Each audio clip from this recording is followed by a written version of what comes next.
고백하며 서로 인사를 나누기를 원합니다. 주님 때문에 행복합니다. 당신 때문에도 행복합니다.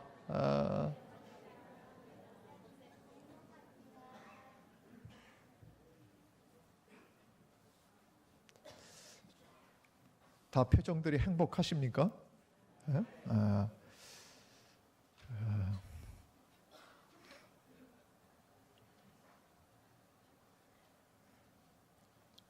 어떤 한 남자가요, 그 지루한 걸 잘 못 견디는 남자가 있었습니다. 이 남자가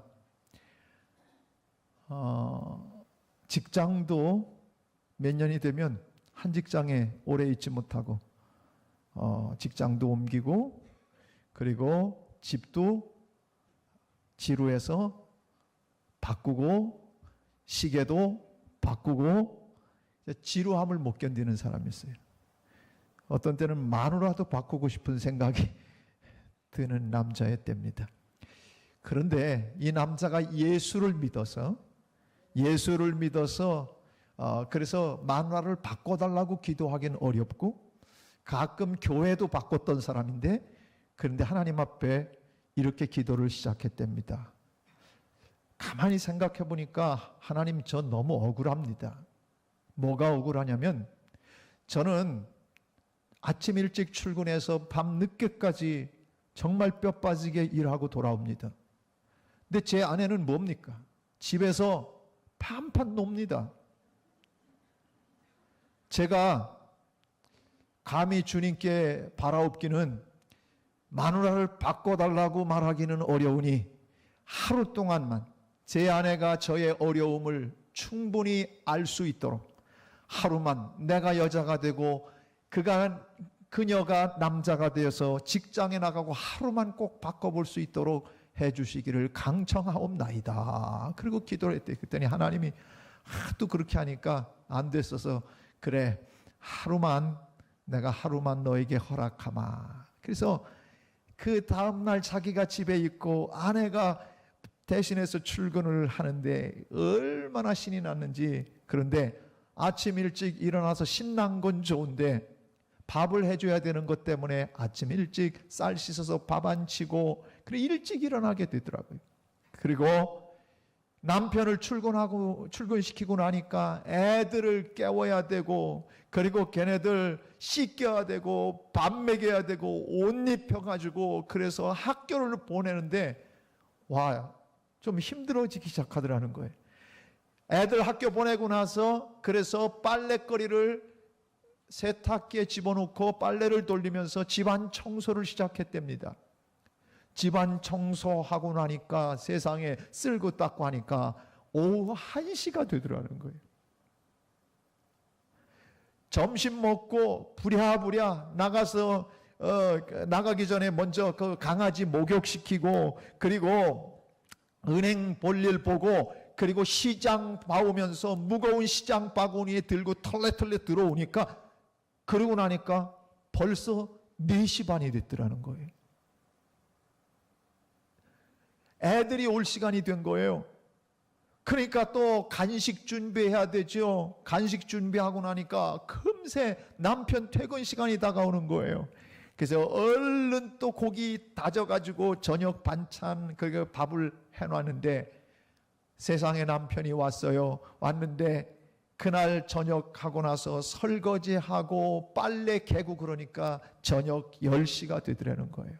너무 고단해가지고 그래서 잠자리에 들었대요. 잠자리에 들었는데 다음날 아침 일찍 일어나서 하나님 앞에 침대 옆에 무릎을 꿇고 하나님 앞에 다시 기도를 했답니다. 하나님, 제가 멍청했습니다. 제 아내랑 하루를 이렇게 바꿔보니까 진짜 제 팔자가 훨씬 낫습니다. 이제 하나님, 제가 남자로 다시 돌아가 직장 갈 수 있도록 오늘부터 그렇게 해주시기 바랍니다 라고 기도를 했대요.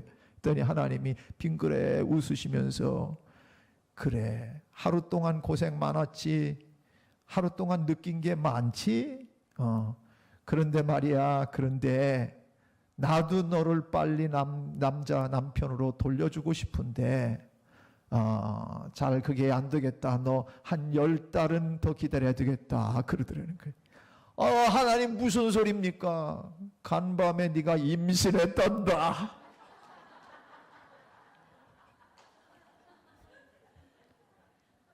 그래서 이 남자가 어쩐대요? 그러고선 울부짖었답니다.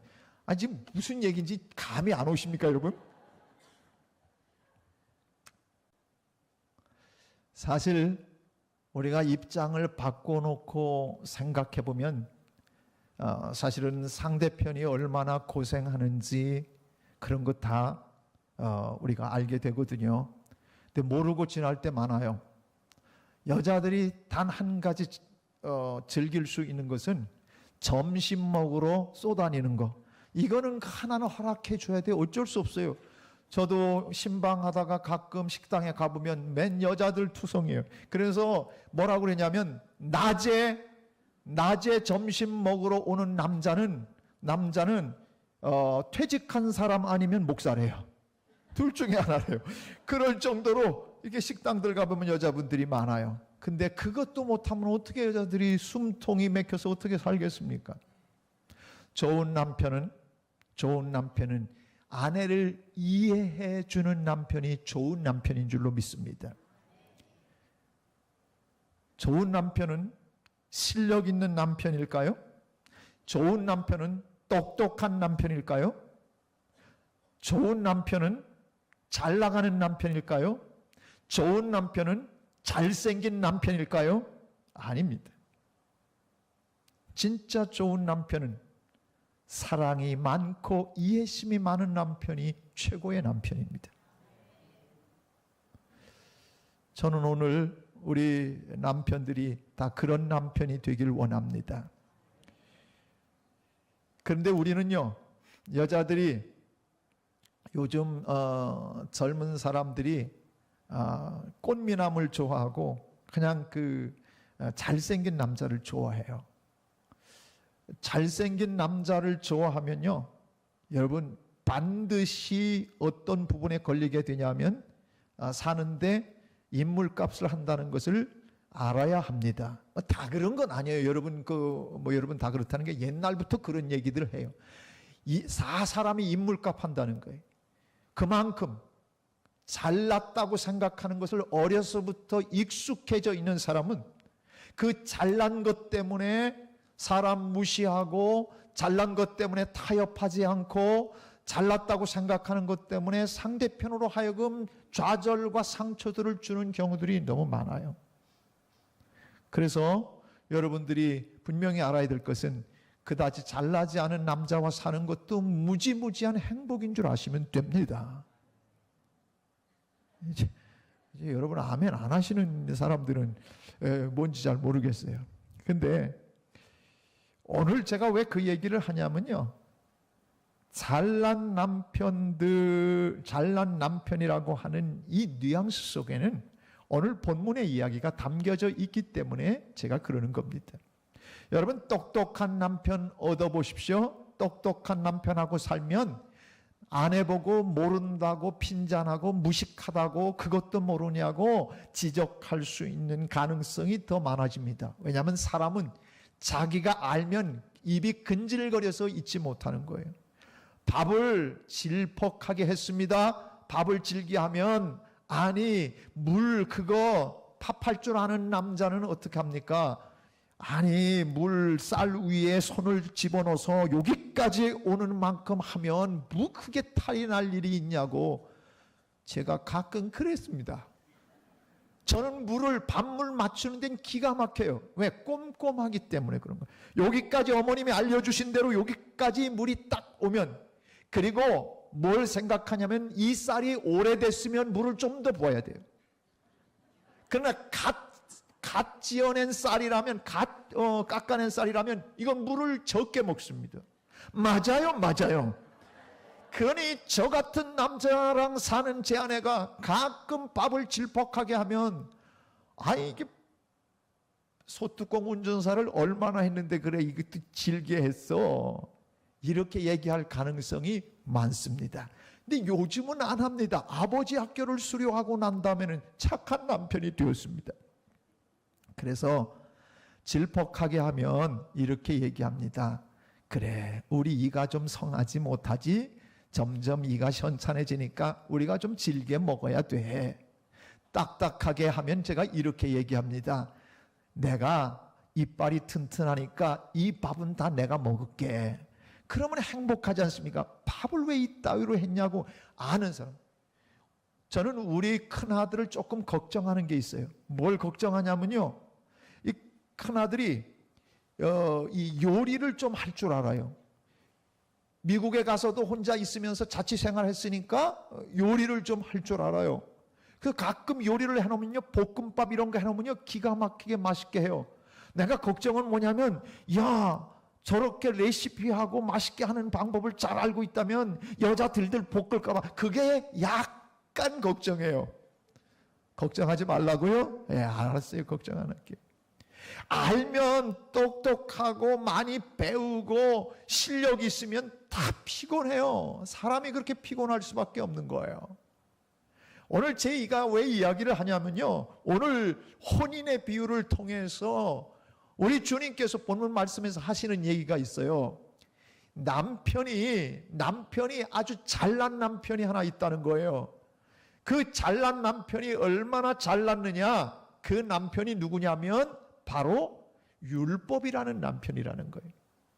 그런데 여러분 어떻습니까? 남편 있는 여인이 남편이 살아생전에는 절대 다른 남자와 관계를 맺으면 그거는 여러분 잘못 지탄을 받는 사람이 돼요. 그러나 남편이 죽고 나면 남편의 그 속박, 그 법에서부터 벗어나게 되는 거예요. 물론 이혼도 마찬가지지만 혼인할 때는 약속을 지키고 속박한다는 의미가 있어요. 그리고 그러나 남편이 죽으면 그 남편의 법에서 벗어나기 때문에 그 다음에는 황혼의 다른 사람하고 사귀던 뭐든 누가 뭐라고 안 해요. 조금 도덕적으로는 옛날 어르신들은 어떻게 했냐면 남편 한번 결혼하고 나면 그 남편만을 위해서 평생 그렇게 사는 게 미덕처럼 생각했지만 요즘은 그게 도덕적으로 조금 그러는지는 몰라도 그거 갖고 지탄의 대상이 되거나 그거를 비난하지 않아요. 황혼의 친구가 돼서 살아간다는 거, 그거 나쁘다고만 말할 수 없는 부분들이 요즘은 생겨났어요. 저는 어느 부분을 얘기하냐면요, 오늘 본문에서 뭐냐면 첫 남편을 만났는데 지독하게 똑똑한 남편이에요. 너무너무 똑똑해가지고 하나부터 열까지 모든 걸 정확하고 완벽하게 해내는 남편을 만났어요. 근데 처음에는 똑똑한 남편이고 잘난 남편이니까 그러려니 했는데 살다 보니까 미치고 팔짝 뛰겠는 거예요. 매사 사사건건 다 걸리는 거예요. 안 걸려들 게 없는 거예요. 모두가 흉어물이고 모두가 부족하다고 핀잔하기 시작하는데 지적당하기 시작하니까 우울하기 짝이 없는 거예요. 언제나 이 남자의 그늘에서 벗어나나. 그런데 그 남편이 죽었어요. 새 시대가 열리기 시작한 거예요. 오늘 얘기가 그 얘기예요. 여러분 3절에 이렇게 얘기합니다. 그러므로 만일 그 남편 생전에 다른 남자에게 가면 음녀라. 그러나 만일 남편이 죽으면 그 법에서 자유롭게 되나니 다른 남자에게 갈지라도 음녀가 되지 아니하느니라. 첫째 남편은 지금 누굴 얘기하느냐면요, 율법이라는 남편이라는 거예요. 성도들은요, 이상하게 들릴지 모르지만 성도는 예수님과 재혼한 사람들이에요. 다시 결혼한 사람들이에요. 세상과 결혼하고 살고 영적으로 볼 땐 세상에 물들어 살고 그리고 사탄과 가까이 하고 살고 그리고 죄와 더불어 율법과 더불어 살아가던 첫 번째 결혼에서 여러분 율법이라는 건 어때요? 이것이 죄다, 이것이 죄다, 이것이 죄다, 이것이 죄다. 모든 조항마다 무엇이 옳은가, 무엇이 그런가를 정확하게 말하는 것이 율법이에요. 오늘 비유를 통해서 첫 번째 너희들이 만났던 남편은 너무너무 똑똑한 남편이라 늘 우울모드야. 맨날 지적밖에는 받을 게 없어요. 맨날 내가 부족한 것밖에는 보이는 게 아니에요. 그런데 둘째 남편은 어떤 남편이냐면 예수 그리스도. 그 다음 절 한번 볼까요? 그 다음 구절 한번 보세요. 오늘 본문. 자, 그러므로 내 형제들아, 너희도 그리스도의 몸으로 말미암아 율법에 대하여 죽임을 당하였으니, 너희도 누구 때문에 율법에 대해 죽임을 당했냐면 예수 그리스도의 몸으로 말미암아. 예수 그리스도의 몸은 뭘 얘기하는 거예요? 예수 그리스도께서 죽어주심으로 말미암아 율법에 대해서 너희도 같이 죽은 거다. 이 얘기는 1절 한번 가볼까요? 1절이 그 얘기예요. 1절 한번 합니다. 형제들아, 내가 법 아는 자들에게 말하노니 너희는 그 법이 사람이 살 동안만 그를 주관하는 줄 알지 못하느냐? 어떤 때는 특검이나 뭐는 특별한 조사들이 들어갈 때 있잖아요.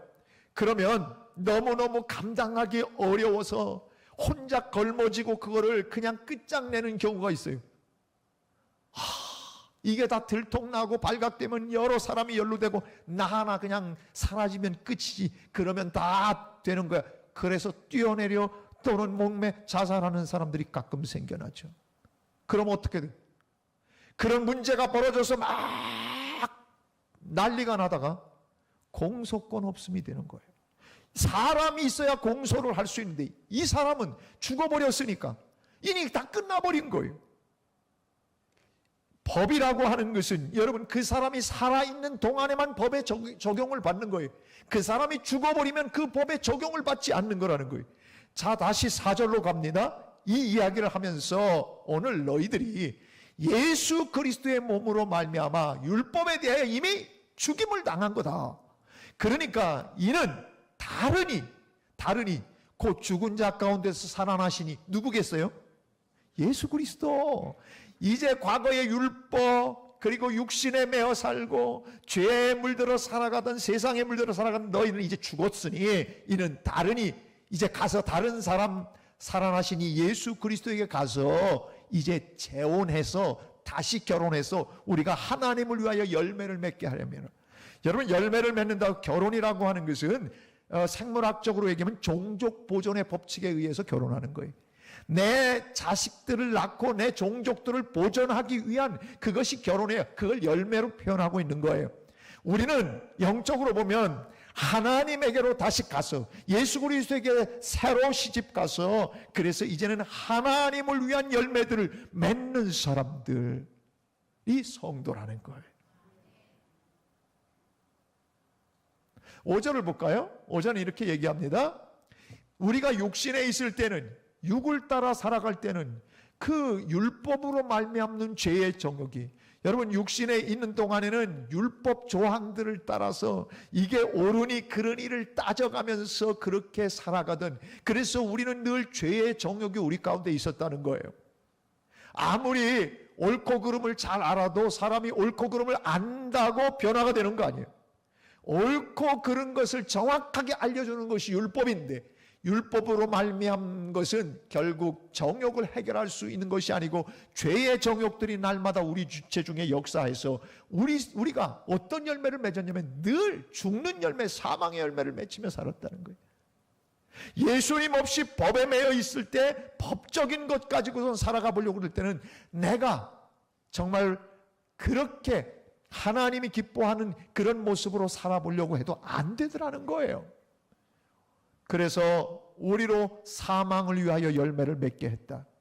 여러분, 옳고 그름 갖고 사람이 변화됩니까? 아닙니다.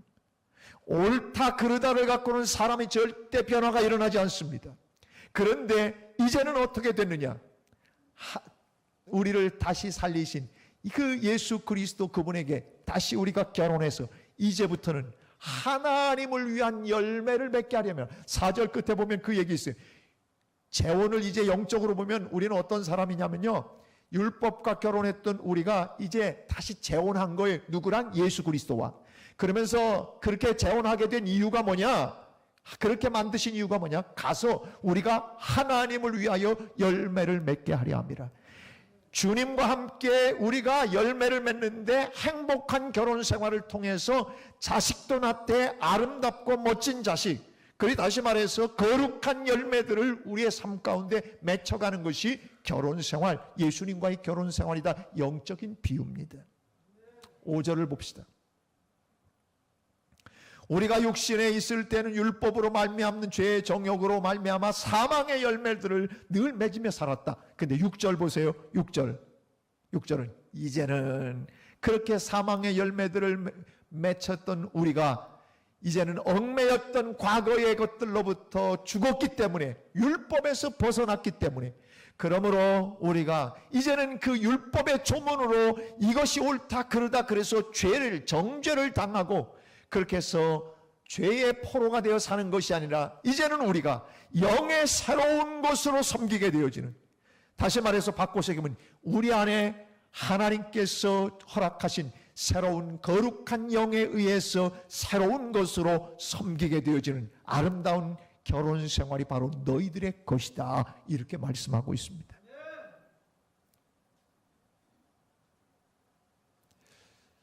여러분은 다 재혼한 사람들입니다. 초혼이라고 하는 것 다 재혼한 겁니다. 왜?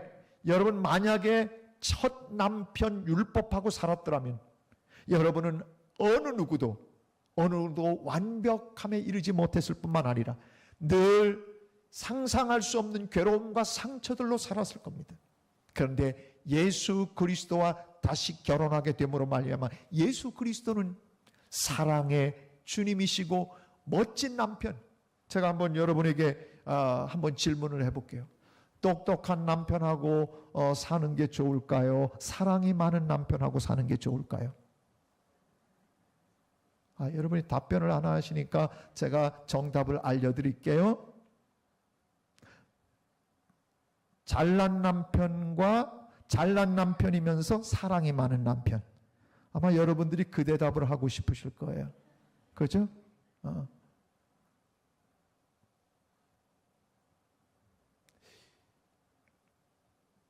부산푸동원교회 김문훈 목사님이요, 국민일보 겨자씨에 이런 글을 실으셨어요.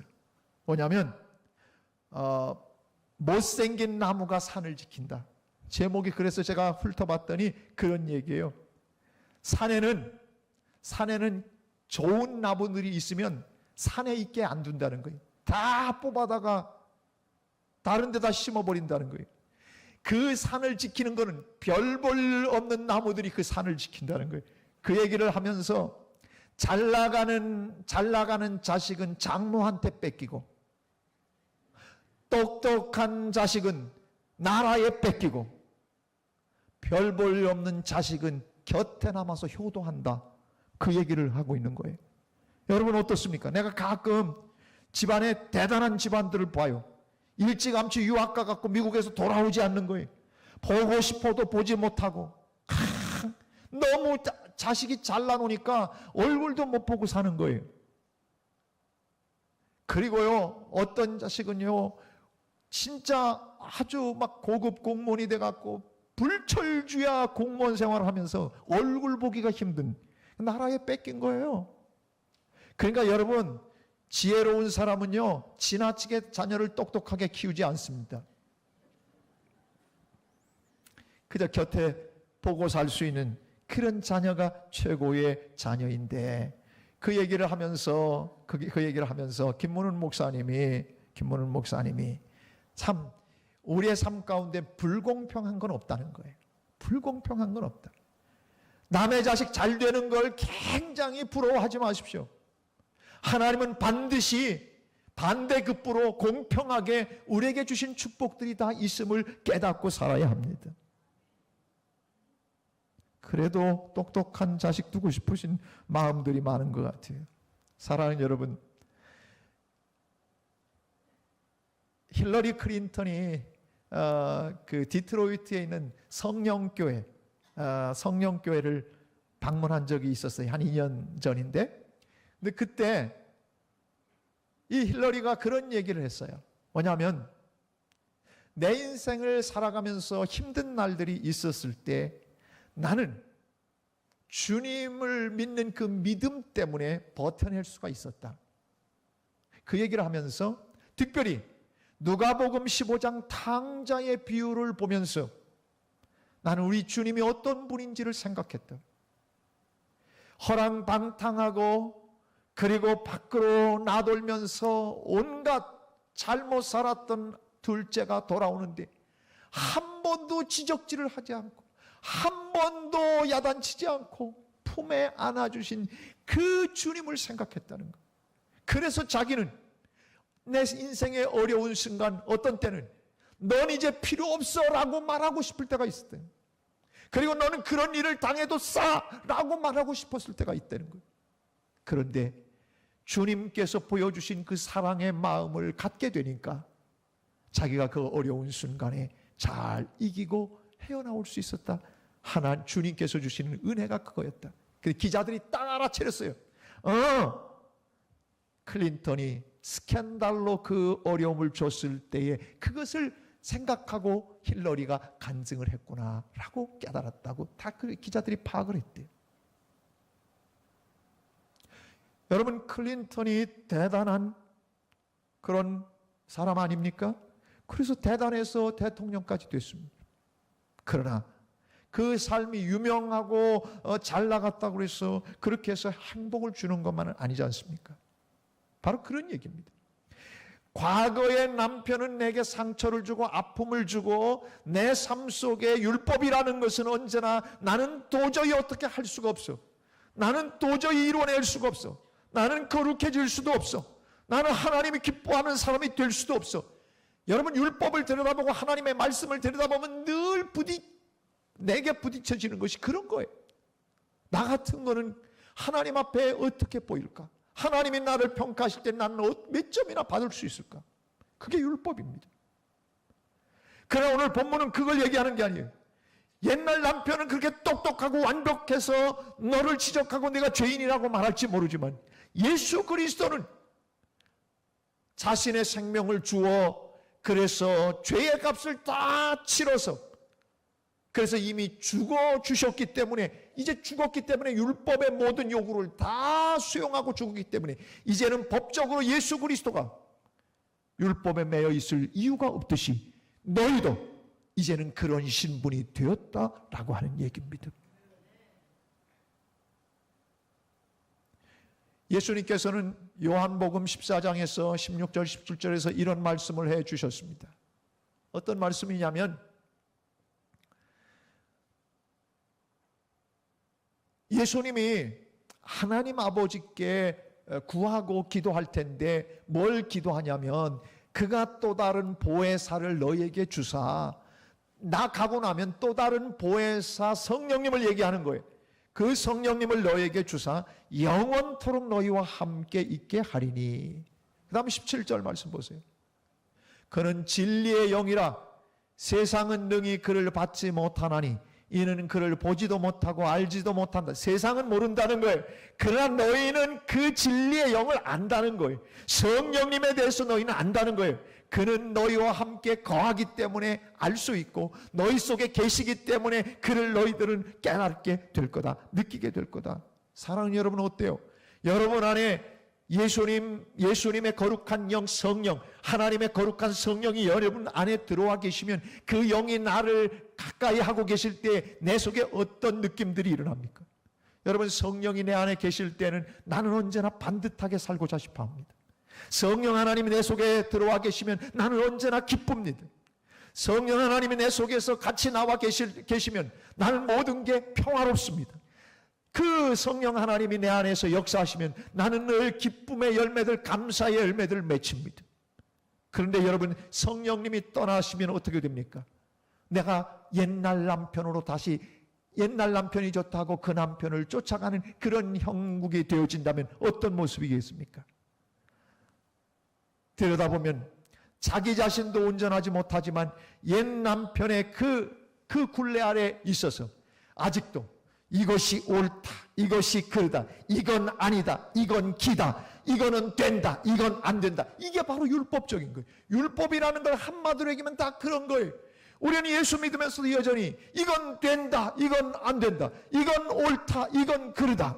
성경이 물론 그런 이야기들을 해줘요. 그러나 그 옳고 그름을 그대로 따라서 실행에 옮길 수 있는 사람 누가 있습니까? 하나도 없습니다. 여기 있는 하목사를 비롯해서 여기 있는 모두가 어느 누구도 율법의 완성을 이루어낼 수가 없습니다. 그래서 우리는 예수 그리스도의 십자가 그 은혜를 붙드는 것입니다. 그 주님은 어떤 분이십니까? 나의 부족을 다 아십니다. 내가 가방끈이 짧은 거 알면 가방끈 짧아서 무식해서 그렇다고 핀잔하지 않습니다. 내가 가진 게 없어 그렇다면 그런 대로 너 하나만으로도 족하다고 이야기하는 남편이 예수 그리스도이십니다. 네가 그렇게 잘나고 똑똑하지 않아도 나는 너의 존재 하나만으로도 나는 너무 내가 좋단다 말씀하시는 분이 우리 성령 하나님이십니다. 그러니 그분과 함께 살아갈 때 우리의 삶에는 어떤 열매들이 나타납니까? 과거에 육신에 매여 살 때는 늘 부족하고 허물투성이고 죄와 그리고 늘 내 자신의 부족함 때문에 헤어나오지 못하고 좌절하고 절망하던 그런 나의 모습이었습니다. 그런데 이제는 예수님께서 내 안에 계시고 그 성령님께서 내 안에서 탄식하면서 야, 네가 그렇게 살지 못한 거 네가 참 내 육신이 연약해서 그렇구나 탄식하시면서도 그러지 말아라. 그러지 말고 힘내서 내가 너에게 힘을 주니 내가 주는 능력 가지고 내가 세상도 이기고 죄도 이기고 얼마든지 이겨야 된다. 성령 하나님이 내 속에서 그렇게 격려하시니까 우리는 그 영에 의해서 또다시 새 힘을 얻게 되는 겁니다. 이게 두 번째 남편 예수 그리스도의 그 영. 그래서 오늘 6절 말씀에 여러분 이렇게 말씀하지 않습니까? 6절을 한번 보겠습니다. 그 이전에는 우리가 살아갈 때 다 사망의 열매들을 맺혔어요. 그런데 이제는 보세요. 우리가 얽매였던 것에 대하여 죽었으므로 율법에서 벗어났으니 이러므로 우리가 영의 새로운 것으로 섬긴다. 옛날 율법 조문에 따라서 이게 옳고 그름을 따져가면서 그게 아니라 이제는 너희가 영의 새로운 것, 성령님이 너희들 안에서 새로운 능력과 힘으로 그렇게 살아감을 통하여 그래서 예수님과 함께 행복한 영적 결혼 생활을 하게 하시는 분이 영이시다. 그러니까 그 영의 능력으로 예수 믿어야 된다라고 하는 거예요. 아멘. 여러분 예수 믿으면서 옛날 남편 그 방식대로 얽매여 살지 마십시오. 저 사람은 왜 그 모양이야? 저 사람은 왜 저것밖에 안 돼? 우리 가운데도 수없이 그런 질문들을 던지고 우리는 그런 비난의 화살들을 쏟아낼 때가 있어요. 그건 율법적인 거예요. 완벽함을 따지신다면 우리 하나님 앞에 우리가 설 수 있는 사람은 하나도 없어요. 성경은 의인은 없나니 하나도 없다고 말씀했어요. 그러니까 우리가 옛날 남편에게 배웠던 그 스타일, 이게 옳게 저게 그러고 이건 되고 이건 안 되고 이런 스타일이 아니라 그저 한없이 품어주고 잘한다고 격려해주고 나를 다독여주고 따스하게 대해주는 세주는 사랑의 남편, 그 남편의 스타일을 여러분들 우리 모두가 닮아가야 한다는 것입니다. 그건 인간의 내 능력으로는 도저히 안 됩니다. 우리 안에 있는 성령 하나님, 그 영이신 하나님이 나를 지배하고 다스릴 때만이 우리는 사랑의 사람이 될 수 있습니다. 기쁨을 주는 사람이 될 수 있습니다. 우리는 그래서 열매들을 보면 다 아는 거예요. 이 사람이 주님과의 결혼 생활을 잘했나. 캐더린 마샬이라고 하는 분은 책을 썼는데 이런 책을 썼어요. 나는 예수님과 결혼하였다. 나는 예수님과 결혼했다. 여러분 예수님과 결혼한 사람이 어때요? 예수님과 결혼했으면 거기에서 맺는 열매들이 뭐가 있어요? 내가 삶 속에서 낳는 열매들, 자식들 같은 열매들이 어떤 게 나타나야 돼요? 예수님과 함께 사는데 미움의 열매가 나타납니까? 예수님과 함께 사는데 시기의 열매가 나타납니까? 예수님과 함께 사는 사람이 다른 사람을 비난하는 열매들을 맺겠습니까? 예수님과 함께 사는 사람이 내가 그 주님과 함께 행복하게 사는데 그렇다면 행복한 사람은 표시가 나게 되어 있어요. 여러분 부부관계가 원만하고 가정이 행복하면 그 사람은 어디 나와도 꼬인 모습을 보이지 않아요. 왜 꼬인 모습이 나타나느냐? 무언가 문제가 있기 때문에 그런 거예요. 삶이 행복하면 절대 밖으로 그런 것들이 드러나지 않아요. 오늘 똑같은 얘기예요. 주님과 함께 아름답고 행복한 결혼 생활을 내가 하고 있다면 내게서 나타나는 열매들은 사랑과 희락과 화평과 오래 참음과 자비와 양선과 충성과 온유 절제, 성령의 금지할 만한 법이 없는 이 성령의 열매들이 내 속에서 날마다 나타나고 맺혀져야 될 줄로 믿습니다. 이게 바로 예수님과 제대로 결혼 생활하는 두 번째 남편 예수 그리스도와 결혼한 사람들의 모습이라 그 말입니다. 여러분은 초혼이 아닙니다. 재혼이십니다. 누구와 재혼했냐? 예수님과 재혼한 겁니다. 제발 바라기는 옛날 남편 스타일을 따라가지 마십시오. 그 남편하고는 이미 죽어 끝난 겁니다. 옛날 스타일로 돌아가는 것, 이거 아닙니다. 오늘 주님은 그걸 원하시는 겁니다. 그건 뭘로 가능하냐? 영으로만이 가능하다는 것입니다. 율법을 따져가면서 해서는 절대 이룰 수 없다는 겁니다. 주님과의 행복한 삶은 그래서 다른 사람들을 행복하게 해줍니다. 왜? 내가 주님과 행복하게 사니까 그 행복이 묻어나오기 때문에 다른 사람을 보면 행복하게 해줄 수 있는 거예요. 왜 내 속에서 가시돋친 말이 튀어나갑니까? 그건 다른 데 있지 않습니까? 내가 주님과 아주 친밀한 영적 관계가 되지 않았기 때문에 나를 통해서 그런 것들이 튀어나오는 것입니다.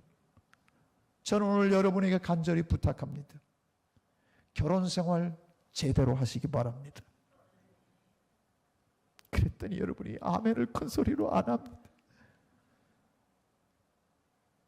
영적으로 우리는 주님과 재혼한 사람입니다. 좋으신 남편을 만났으니 까탈스러운 남편이 아니라 사랑과 은혜로 늘 우리를 돌보시고 이해해주는 좋은 남편을 만났으니 그 남편과 함께 매일매일의 삶 속에서 아름답고 행복한 열매들 많이 맺히는 주인공들 되기를 주님의 이름으로 축복합니다.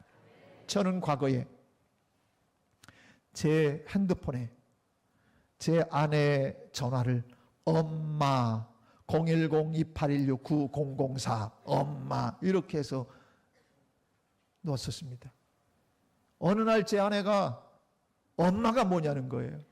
다른 사람들은 닉네임을 붙여 굉장히 아름다운 여우 이런 것도 넣고 막 그랬는데 당신은 뭔데 엄마, 내가 당신은 엄마냐고. 근데 지적을 받고 나서 그때 또 아버지 학교를 막 했어요. 그랬더니 정성호 권사님이 저한테 지적하기를 아내라고 하셔야 됩니다. 아내는 아내해, 내 아내 해라고 하는 뜻입니다. 그다음 무식해서 처음에 그거 자꾸 까먹었는데 정성호 권사님이 정확하게 나한테 얘기해서 그래서 그 다음부터 여기 제 아내 전화번호 앞에 바꿨습니다. 내 아내의 해. 그러고 나서 제 아내가 훨씬 저한테 잘합니다.